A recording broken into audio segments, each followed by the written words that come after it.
Okay, welcome to our kitchen. As we've mentioned, this house was built in 1943, which makes it really quaint, but not necessarily always so functional. Let's take a look at this kitchen and see what we need to work on. We'll start over here in this corner. This is what we affectionately call our coffee and tea station. You can see that we have this very distinctive triangle counter cabinet that was handmade, hand-hewn, probably at a time when the oven was wider.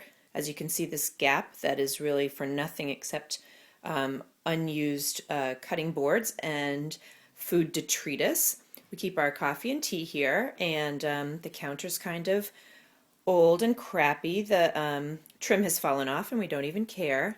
In the background here we have a surround sound of buttermilk colored 1940s era tile, extremely unattractive, though the black trim coordinates nicely with our black and white stove, which is fine if only it had a vent on top, which it doesn't. Hello, code violation. Over here we've got our standard, though too small, but doesn't everybody say that, fridge. And on top of the fridge is a microwave. That doesn't seem like the best place to put it because it is taller than I at 5'3" am able to reach. Speaking of space awkwardness, that's what we were talking about. Back here is some sort of misused, misappropriated, unknown, zigzag, useless shape over there. Space we don't have to squander. Over here we've got our lovely circa 1943 cabinets. Up and down, kind of cute, kind of quaint. You'd see that master craftsmen today copy this style, and I'd be happy to repeat it. All I want is for the doors to shut, the drawers to open, and nothing to smell inside. Another part of our kitchen that we'd like to replace is our counter. This is our only counter space. It's green Formica, stained, kind of worn away, more of that buttermilk tile backsplash, our only light switch. I'll get to the light in a minute. And a lot of our counter is taken up with something called a dish drying rack. You might be wondering why we have this in our kitchen. Well, that's because we don't have a dishwasher.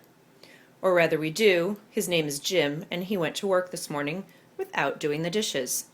This is how many dishes that we make after every meal. This was breakfast for me and Matthew, and tea for Jim. Every day they pile up. Every day or so we wash them. It's kind of a hassle. Over here is the door to our beautiful bluestone patio, and it's nice to have an exit from the kitchen to the backyard, except for the fact that every time you open this door you bump into the broom, the recycle bin, the radiator, the trash can, the bag that contains Matthew's plastic eating items, this extremely thorough and well-worn bag of plastic grocery bags that we don't use. They're pretty much just on display. Over here to the cornerstone of our small kitchen, which is an old butcher block baker's rack. I bought it at a hardware store about 15 years ago. It's been in my apartment for 6 years. I gave it to my friend for about 6 years. I got it back when we moved into this house and kept it in the garage for a few years, then decided it would be the perfect complement to this cramped space. We keep everything on here, from food to pots and pans to cutting boards, stools, Matthew's lunch bag, which he just took with him to lunch, and everything's exposed, falling out, and not in a good way. Up here, I'm going to turn off the light so that you can see it, is our light fixture. Just 2 bare light bulbs. It used to have a cover on it, but when Matthew was a baby, he was crawling on the floor and he moved out of the way just seconds before the cover of the light came crashing down and shattered in a million pieces, which caused me so much stress that I never replaced it. Turning around, we've got our dining space, which I forgot to clean up before I made this video, right here. And it's nice to have a separate dining space. I think we'd like to retain it.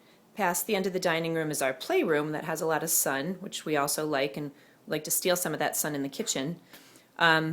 Like I said, it'd be nice to keep a separate dining space from a kitchen space, but I wouldn't mind if we took this wall down as one suggestion so that we could have kind of a counter space into the dining room with stools so Matthew could hang out and talk to us while we're in the kitchen. We'll be cooking together happily, not washing dishes, because the number one thing we want in this space is, you guessed it, you heard it, we need a dishwasher. Help us, HGTV, help us, help us, help us, or come move in and do our dishes every day, please.